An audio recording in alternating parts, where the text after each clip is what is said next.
இன்றைய தினம் முதல் வரக்கூடிய 31ஆம் தேதி வரை மார்க்சிஸ்ட் கம்யூனிஸ்ட் கட்சியினுடைய பல்லாயிரக்கணக்கான தோழர்கள் மாநிலம் முழுவதும் பல லட்சக்கணக்கான மக்களை நேரடியாக சந்தித்து மக்கள் இன்றைக்கு எதிர்நோக்கக்கூடிய முக்கிய பிரச்சனைகள் கோரிக்கைகள் சம்பந்தமாகவும் அதற்காக மார்க்சிஸ்ட் கம்யூனிஸ்ட் கட்சி முன்வைத்திருக்கிற மாற்று கொள்கைகளை மக்கள் மத்தியிலே பிரச்சாரம் செய்யக்கூடிய வகையில் இந்த பிரச்சார இயக்கத்திற்கு நாங்கள் ஏற்பாடு செய்திருக்கிறோம். இன்றைக்கு மாநிலம் முழுவதும் அனைத்து மாவட்டங்களிலும் இந்த பிரச்சார இயக்கம் என்பது இப்போது துவங்கி நடைபெற்று கொண்டிருக்கிறது.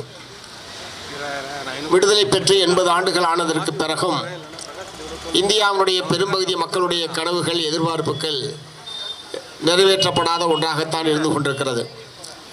ஏற்கனவே ஆண்ட காங்கிரஸ் ஆட்சியாக இருந்தாலும், இடையிலே ஆண்ட ஜனதா கட்சி ஆட்சியாக இருந்தாலும், ஐக்கிய முற்போக்கு கூட்டணி ஆட்சியாக இருந்தாலும், கடந்த 13 ஆண்டு காலமாக நடைபெற்று கொண்டிருக்கூடிய பாரதிய ஜனதா கட்சி ஆட்சியாக இருந்தாலும் இந்தியாவுடைய பெரும்பகுதி மக்களுடைய கனவுகளை, எதிர்பார்ப்புகளை, கோரிக்கைகளை நிறைவேற்றாத ஒரு அரசாங்கமாகத்தான் இவ்வளவு அரசாங்கங்களும் இருந்திருக்கிறது.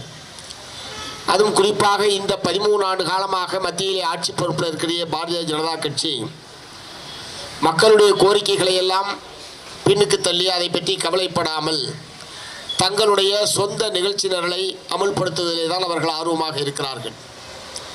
குறிப்பாக வெறுப்பு அரசியல் என்பதற்கு அவர்கள் முக்கியத்துவம் கொடுத்து நாடு முழுவதும் சிறுபான்மை மக்களுக்கு எதிராக, குறிப்பாக இஸ்லாமியர்கள், கிறிஸ்தவர்களுக்கு எதிராக வெறுப்பு அரசியலை அவர்கள் முன்னெடுத்து வருகிறார்கள்.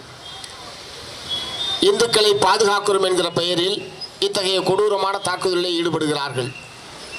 மசூதிகளை இடிப்பது, பசு பாதுகாப்பு என்கிற பெயரில் மாட்டுக்கறியை வைத்திருப்பவர்களை கொல்வது, லவ் ஜிகாத் என்கிற பெயரில் இஸ்லாமியர்களுக்கு எதிராக அல்லது காதலர்களுக்கு எதிராக கொடூரமான தாக்குதலை தொடுப்பது, இப்படி பல்வேறு வகைகளில் வெவ்வேறு அமைப்புகளை அவர்கள் உருவாக்கி எல்லா அமைப்புகளுக்குமே தலைமை தாங்குவது RSS தான்.